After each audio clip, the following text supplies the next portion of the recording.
Hello दोस्तों, स्वागत है आपका अपने चैनल कॉमिक अड्डा में। मैं आपका अपना दोस्त धीराज लेकर आया हूँ नागराज की खबर पार्ट 2। पार्ट 1 में हमने देखा कि नागराज की मुलाकात रोमू से होती है और रोमू नागराज को बुलडॉग के सेपेसलार शेखू के पास ले जाता है। अब आगे नागराज की जैसे ही मुलाकात शेखू से होती है, शेखू नागराज से पूछता है मूर्ति कहाँ है। फिलहाल मैंने उसे कहीं छिपा दिया है, उसकी वजह से एक जादूगर मेरे पीछे पड़ गया। नागराज शेखू से कहता है उस जादूगर की वजह से हम पहले भी बहुत नुकसान उठा चुके हैं। मूर्ति उसके हाथ तो नहीं लगी, नहीं, लेकिन फिलहाल उसे हासिल करना भी संभव नहीं है। इस समय सबसे आवश्यक काम है मेरी बुलडॉग से मुलाकात होना और उसकी व्यवस्था तुम कर सकते हो। मैं हेडक्वार्टर को तुम्हारा संदेश पहुंचा दूंगा, फिर जैसे आदेश ऊपर से आता है उसी के अनुरूप काम किया जाएगा। नागराज के स्वागत में जश्न मनाया गया। तुम्हारे संबंध में बहुत चर्चा सुनी है। नागराज, क्या अपनी कला का प्रदर्शन करोगे? मैं अपनी कला को सार्वजनिक प्रदर्शन की चीज नहीं समझता। दोनों जश्न का आनंद ले रहे थे। हेलो, तभी ट्रिन ट्रिन। हेलो शेकू, group number 5 on the line, over. Headquarter 0-0, control station over over. Nagraj आ गया है, स्टेशन 5 में मौजूद है और सुपर बॉस से मुलाकात करना चाहता है। ओवर ओवर, जवाब का इंतजार करो। Over over. कुछ समय उपरांत सुपर बॉस का हुक्म है कि नागराज को खत्म कर दो। नागराज को खत्म? खत्म? हेलो हेलो हेलो, मेरे कानों में धोखा तो नहीं हुआ है? नागराज ने हमसे गद्दारी की है, उसे खत्म कर दो। Over and all. शेकू ने नागराज को खत्म करने का आदेश दे दिया। शेकू ने अपने वफादार साथियों को तुरंत बुलाया। चारों तरफ मोर्चाबंदी कर दो, नागराज किसी भी रास्ते से निकलने ना पाए। उसे खत्म करने का ऐलान है। ओके बॉस, वह बचकर नहीं निकल सकता। फिर शेकू ने रोमो को तलब किया। बहुत दिनों से मैंने तुमसे काम नहीं लिया, क्या तुम्हारी ताकत आज भी बरकरार है? ये शराब ने तुम्हें खोखला कर दिया है। काम बताओ उस्ताद, और काम की कीमत बताओ। तुम्हें आम खाने से मतलब होना चाहिए, पेड़ गिनने से नहीं। तुम्हें नागराज की हत्या करनी है क्या? रोमो ने अचंभे से कहा। वह तुम पर यकीन करता है, तुम उसे आसानी से ठिकाने लगा सकते हो, और अगर वह तुमसे बच निकला तो बाहर दूसरे लोग उसके स्वागत के लिए तैयार मिलेंगे। 1 लाख रुपया नगद मिलेगा। 1 लाख रुपया?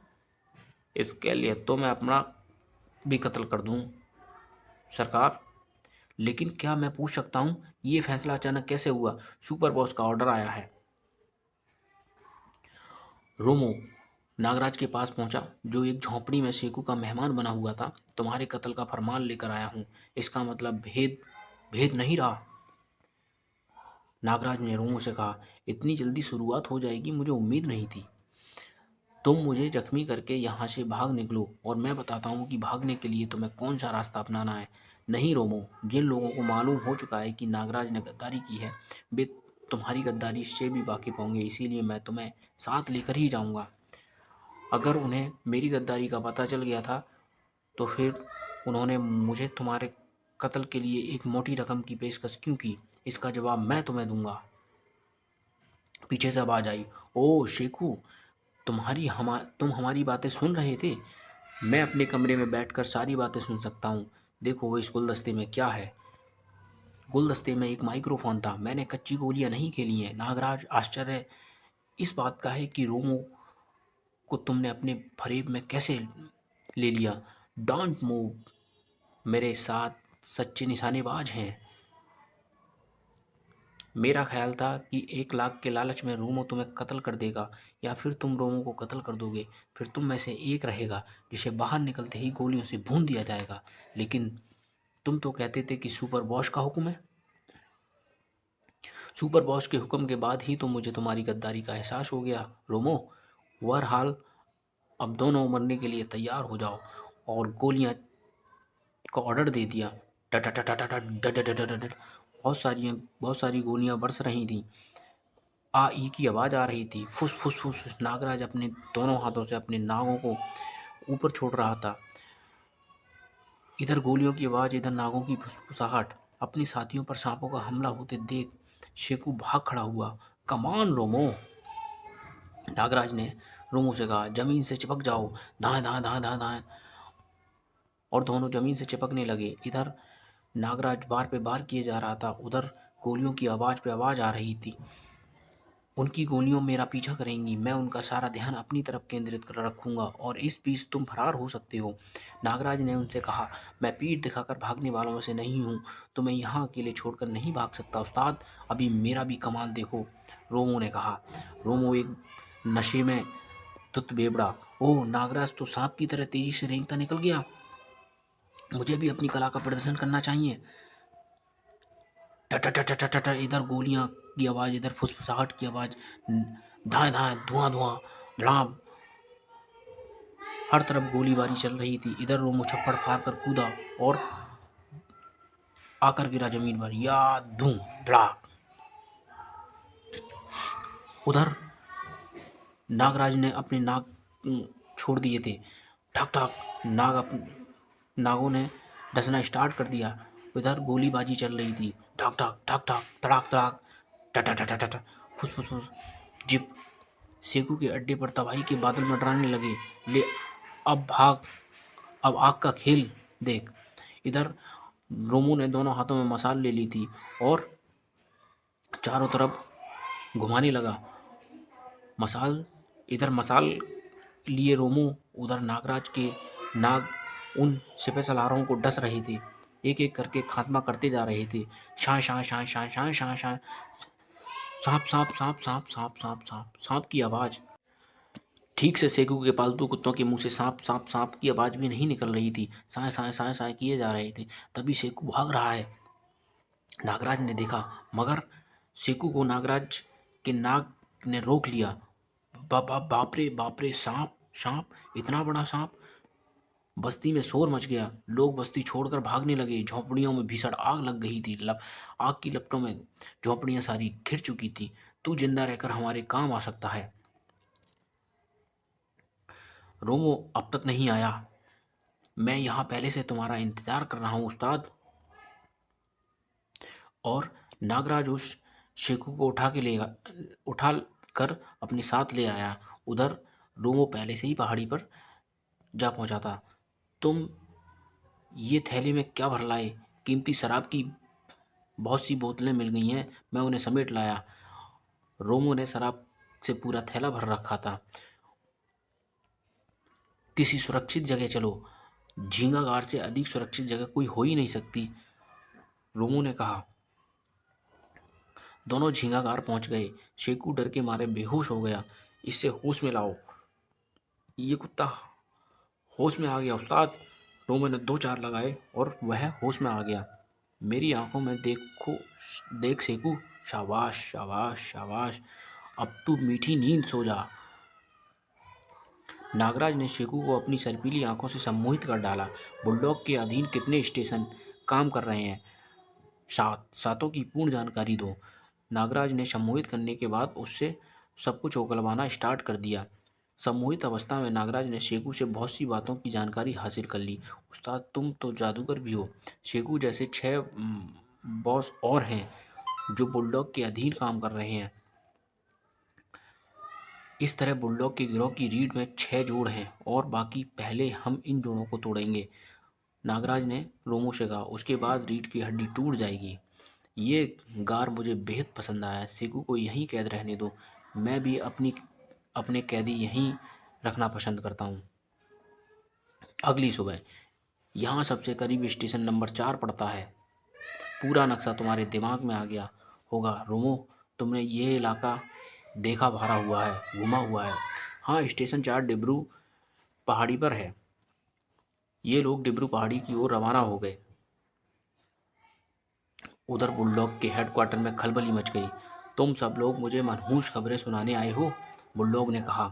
सुपर बॉस, हम आपको किसी भी भ्रम में नहीं रखना चाहते। नागराज हमारे सभी अड्डों पर कहर ढाता आ रहा है। नागराज बुलडॉग के सभी अड्डों पर पहले से ही कहर ढाता आ रहा था और उसका रुख बुलडॉग की तरफ है, यानी मेरी तरफ, यानी कि मेरी तरफ। हाँ, नहीं, उसकी गतिविधियाँ यही संकेत दे रही हैं। हर प्रकार का सुरक्षा कवच, हथियार सब उसके सामने नाकारा है। सब कुछ फेल हो रहा है। बुलडॉग मुंह में शिगार लिए कुछ सोच रहा था। इसके अलावा हमारा एक गद्दार साथी रोमो उसका साथ दे रहा है। इस तरह तो वह तुम सबको बर्बाद कर देगा। बुलडॉग ने कहा, मैंने उसकी कलाओं का प्रदर्शन देखा है। वह है ही इस योग्य कि हर सुरक्षा कवच को तोड़ सके। हजारों सांप उसके स्नायुओं में जीते हैं। हमारे पास ऐसी कोई मशीन नहीं है जो नागराज को रोक सके। मशीन मशीन से याद आया उसे कुछ। फिर भी एक इंसान ऐसा है जो उसकी रोकथाम कर सके। प्रोफेसर नागमणि। रेडियो फोन पर नागमणि से हमारी बात कराओ। बुलडॉग ने अपने कुत्तों को इशारा दिया। प्रोफेसर नागमणि, हमने पैसा देकर तुम्हारा हथियार खरीदा था और वह हमें ही डस रहा है। नागराज ऐसा नहीं कर सकता। पूरी बात बताओ। ना नागमणि और बुलडॉग की टेलीफोन पर बात चल रही थी। इस मशीन में नागराज का दिमाग कैद है। अभी सारी स्थिति साफ हो जाएगी। नागमणि ने उस मशीन को चालू किया। बुलडॉग ने नागमणि को फ़ोन पर सारी बातें संक्षेप में बता डाली। होल्ड अप करो, मैं अभी पता लगाता हूँ कि नागराज कहाँ है और क्या कर रहा है। मशीन को नागमणि चालू कर रहा था। ओह, इस मशीन से तो उसका संबंध विच्छेद हो गया। इसका मतलब है मेरे कंट्रोल से बाहर हो गया है। ओह माय गॉड, मेरी मेहनत पर पानी फिर गया और नागमणि अपना माथा पकड़कर सोचने लगा। अब तुम्हारी भलाई इसी में है कि अपने सभी बचे कुचे अड्डों को खाली कर दो। नागराज अब मेरे कंट्रोल में नहीं रहा। प्रोफेसर नागमणि ने बुलडॉग से कहा। बुलडॉग ने गुस्से में दांतें मींच कर कहा, बेवकूफ गधा। सबसे पहले तो नागराज ने ये गद्दारी की मूर्ति चुराकर भी हमें नहीं दी। नागराज इतना बड़ा गद्दार कैसे हो सकता है? उसने मूर्ति भी हमें चुरा कर नहीं दी। इस नागमणि ने भी हमारे साथ धोखा किया है। मैं इन सबको चुन चुन कर मारूंगा। बुलडॉग को गुस्सा आ गया। सुपर बॉस 7वां अड्डा भी तबाह हो गया। इधर से खबर आती है। उफ, इसका मतलब अब वह इस जगह से अधिक दूर नहीं है। यानी कि वह नागराज बुलडॉग के पास ही था, समीप ही था। सब लोग हेडक्वार्टर खाली करके कंपाली दर्रे में फैल जाओ। बुलडॉग ने अपना आदेश दिया। नागराज बुलडॉग के हेडक्वार्टर तक पहुंचा। रोमो, यहाँ बड़ी अजीब सी खामोशी है। हाँ, फाटक भी चौपट खुला है। वाह, क्या स्वागत है।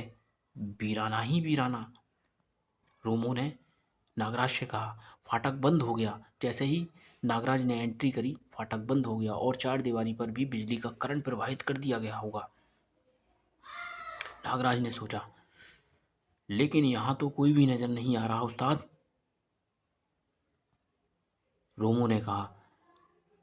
नागराज ने जैसे ही ऑर्डर दिया, लेट जाओ, और लेटने के साथ ही एक धड़ाम से बम की आवाज आई और पूरा सब कुछ तहस महस हो गया। धूम धड़ाम चार दीवारी पटकारों की तरह गूंजने लगी। फाटक या चार दीवारी को मत छूना, रोमो को आदेश दिया नागराज ने। हमारे ऊपर मिट्टी और पत्थरों का रेला उड़ा सा आ रहा है। रेला ऊपर से नीचे, पत्थर और पहाड़ टूट टूट कर गिरने लगे। बड़ाम बड़ाम बड़ाम। फिलहाल इस गड्ढे में कूद जाओ। और दोनों एक गड्ढे में कूद गए। इस गड्ढे से बाहर निकलो वरना हमारी कब्र यहीं बन जाएगी उस्ताद। रोमो ने ऐसा कहा। अगर अगर हम बाहर निकले तो हमारे चिथड़े चिथड़े उड़ जाएंगे, नागराज ने रोमो से कहा। दोनों बड़े असमंजस में थे। करें तो करें क्या?